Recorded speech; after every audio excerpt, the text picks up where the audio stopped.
participe. Tout d'abord, il y a l'histoire.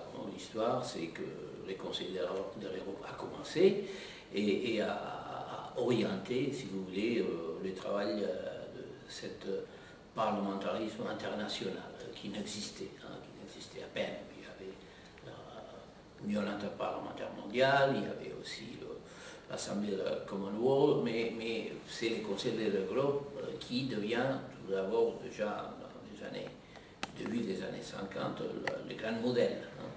Alors bon, le Conseil a fait un travail énorme et elle est donc la représentation de la Grande Europe dans un domaine de coopération intergouvernementale et dans un domaine, disons,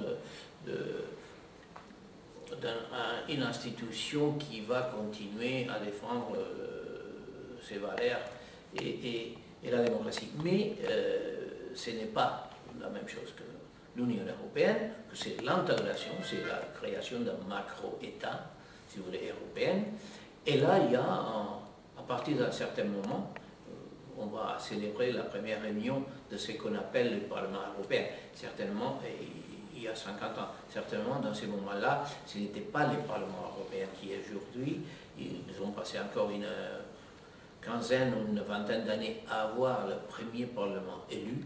Donc c'était de parlementaires de différents pays, mais quand même c'était déjà la première réunion qui s'est passée au Conseil de l'Europe, parce que entre différents apports du Conseil de l'Europe à la Constitution européenne, il y a disons, la cession de ces grands bâtiments, les palais de l'Europe, pour le Parlement européen pendant des années et des années, parce qu'il y a très peu de temps qu'il y a les nouveaux hémicycles, et donc tout se passait ici. Donc le Conseil de l'Europe a aidé jusqu'à ces points aux parlementaires des communautés européennes d'abord, et puis de l'Union européenne. Alors, chacun dans son domaine, il y a des différentes, il y a 47-27, la coopération, l'intégration, il y a aussi des autres domaines comme l'économique où l'Union européenne est très forte et essentielle, la partie économique de l'Union européenne, tandis que chez nous, c'est plutôt les aspects juridiques, les aspects sociaux, les aspects culturels, enfin, et surtout droits de l'homme, démocratie, etc.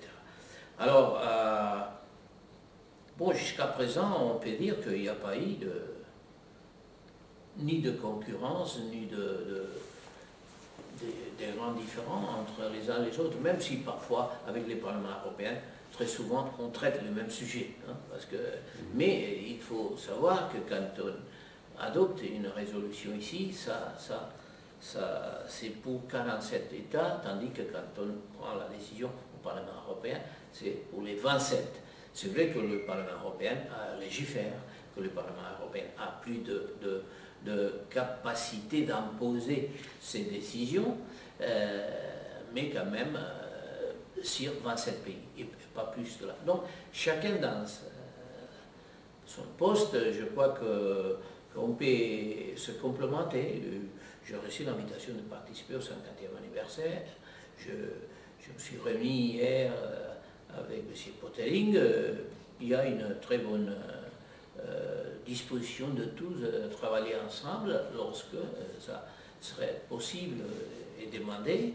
Et en plus, donc, on va les inviter aussi l'année prochaine quand on fera les 60 anniversaires du Conseil de l'Europe et peut-être aussi les 50 anniversaires de la Cour des droits de l'homme déjà.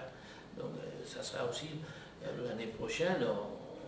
On va essayer ces anniversaires, tout est très conventionnel, mais on va profiter pour encore participer les uns les autres et construire petit à petit cette Europe que certainement, en ce qui concerne les territoires du Conseil de l'Europe, ce n'est pas facile à imaginer qu'un jour toute cette Europe sera membre de l'Union européenne. Ça ne va pas se passer dans ma vie, je crois, parce qu'il Imaginez-vous la Russie, membre de l'Union européenne. Bon, l'Europe, l'histoire nous a fait comme ça, il y a des conditionnements certainement, mais quand même l'idée Europe, l'Europe de l'Union, de l'intégration et la grande Europe qui sommes nous, nous devons travailler ensemble et j'espère qu'il n'y a pas de problème.